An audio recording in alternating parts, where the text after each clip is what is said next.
Hello guys and welcome back to my channel. Different location today. I'm currently in my office at work. Slightly bunged out of a cold as well. So today's quick video is actually a review. This is a review on something now that is shut down. So I've left it really late. But my review is on the Gunpowder plot immersive experience that was in London. It ran for, I think, 3.5 to 4 years. I will walk you through just what the experience evolved to and what the reasons it shut down. So I was brought a ticket a few years ago by my friend and said, let's have a day out in London. We're going to the Gunpowder plot. Okay, I love history. My favourite era of time is the Victorian eras, but also the Tudors, so this just goes a little bit after to the Stuarts. So it's the infamous plot of Gunpowder, of Guy Fawkes even, trying to blow up Parliament and King James I, or King James VI of Scotland, whatever you want to say. So there's more to it than that, obviously. It's not just one man trying to blow up another man. There's a whole thing about it. So there's a couple of good documentaries I'd recommend you watch if you're into your history, which I will link below. One I've watched probably 100,000 times and probably know all the words to. Healthy? Not really. So arrive in London, normally it's St Pancras. You can either walk up to Tower Hill, which is about a 45-minute walk, or you can get a direct underground from St Pancras on the Circle Line, going up to Tower Hill, I believe, and I think it's about 7 or 8 stops. You arrive, Tower of London is there, Tower Experience is there. You go in, you go down the stairs. I'm saying this to you like you're all going to be able to do it, but you can't because it's shut. Bad news for everyone, including myself. I'd just like to point out I went 8 times to this experience. So it shows that I very much enjoyed it, in the sense that it brought everyone together. Well, anyway, we'll get on to that. I'll tell you how you do. So, go into the building, go downstairs. You're greeted by a lovely bar area and a reception area. Cloakrooms were just off, so they had lockers that you control by a key card, so nobody could get in, so you had to carry all your stuff around. Because it was at about an hour and 40 minutes, including a short interval in another bar, experience. Quite long, but it didn't feel that long. That was the best thing about it. Now, price, anywhere between £30 and £55 a ticket. Like I say, I went 8 times, took various people. You could build points up on Fever, which paid for other tickets, etc. So there were ways around not having to pay full prices. Peak times, it only ran on Thursday, Friday, Saturday, and I believe a Sunday, but I'd mostly go on a weekday. Saturday, London is busy all the time regardless, but Saturdays especially. So you get given a little like a wristband thing, different colours. So if you're in a group, blue group, purple group, yellow group, whatever. There's about 15 or 16 of you, or up to 20 people in one group. They put you in a small side room all together, get to know each other. You're going to spend an hour and a half together. This works the same way for a lot of immersive experiences. You're all stuck together in a group, all have to work together, same as London Dungeons. If you're coming to London and you're not familiar with all these, you get to mix with such an array of people and you have a good laugh along the way. Now, don't do these experiences if you're afraid of the dark, if you have heart conditions. I wouldn't even advise it if you're pregnant, because there's some bits that make you jump.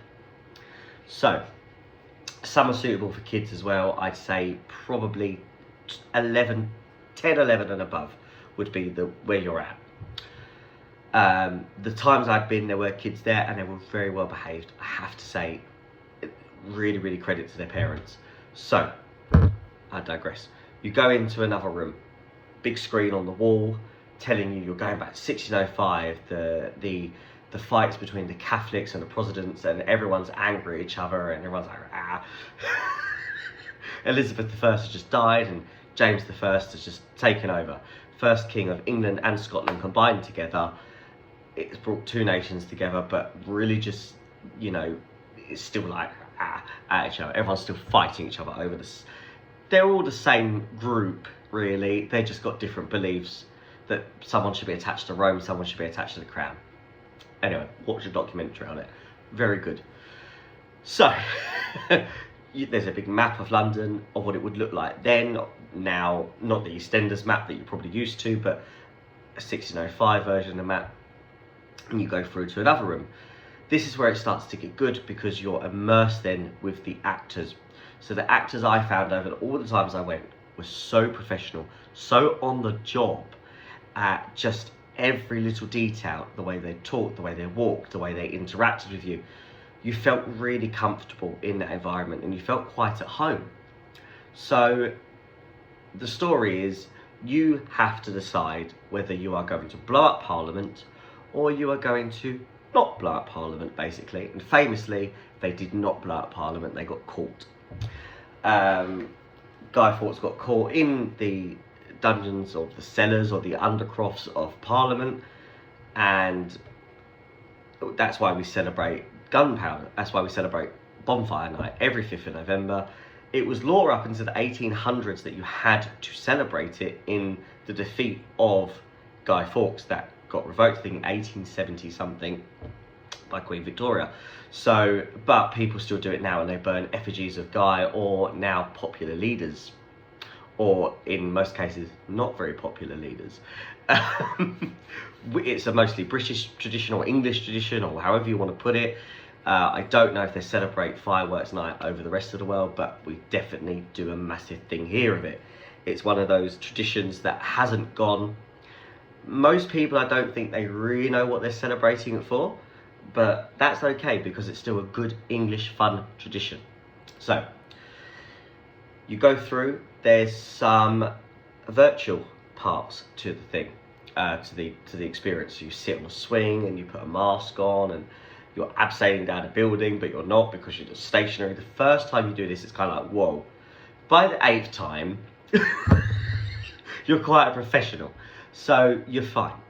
It's bad when the actors come up to you and go, weren't you here last time? And you're like, yeah. So you're kind of like, I would say, out of all the experiences I've ever done, I've done a couple of experiences. I've never reviewed an experience, and I need to start doing it up to date. So as they're still open, because like I say, this is now shut down.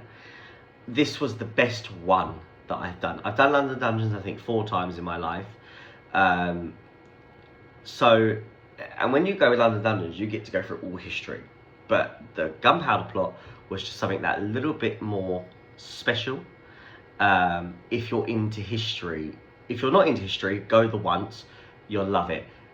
All the working together, going under tunnels, getting soaked with water, going through worn-torn streets of Stuart London and being locked in little rooms inside Catholic houses, little priest holes, which are meant for 2 people, but there's 5 in ours. It was very uncomfortable, but it was funny. You try not to laugh because the priest has been beaten up on the other side of the door. It's that sort of moment, you know? So I went to the last one on the last day at the last time, and it was so good. It was so special, and it was such a shame it had to end. So like, honestly, I'd give it a 10 out of 10 for everything. Yes, the drinks were a little bit expensive. It's the middle of London. What are you going to do? £12 for a cocktail nowadays is not a lot of money anyway. In regards to cocktails, it's not an essential, it's a treat. So there you go, leave that where it is. The overall feeling for me personally is it was a great way to interact, a fantastic treat day out.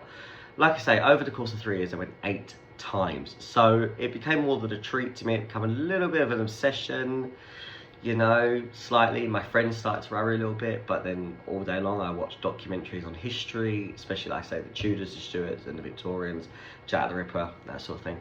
I've done a podcast with Lauren on her true crime documentaries podcast on Jack the Ripper during COVID. That was quite a hit for her, and because people want to hear the gruesome details. Now, the gruesome details of Guy Fawkes, and I'm going to do a whole segment on this in another video. I will go through the entire history of the Gunpowder plot, so that won't be interesting to everyone. It will be interesting to a few people, but there you go.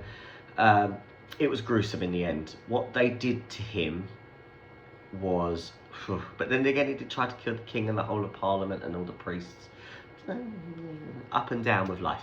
So, so like I say, my honest review on the Gunpowder plot is a 10 out of 10 scenario. Now, when it shut down, I was devastated, and I tweeted, X'd, whatever you call it, the writer of the Gunpowder plot. I think his name's Danny, and I said to him, "Hey, massive fan.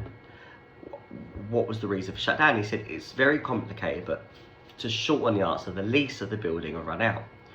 So I've been trying to do some digging into it, but it's very difficult to get hold of any records for that. So if anyone out there has an answer, please, I'll have it. And hopefully they can bring back a revival or a special day during November, because as everyone knows, remember the 5th of November. Most people know that saying, but not really sure altogether what the meaning of it is. So it's a poem, actually goes a lot longer than that. There's such a long poem to it. So anyway, guys, that's my raw and honest review on the London's Gunpowder plot immersive experience, and hope to catch up with you all really soon. Watch out for some more videos. Thanks, guys.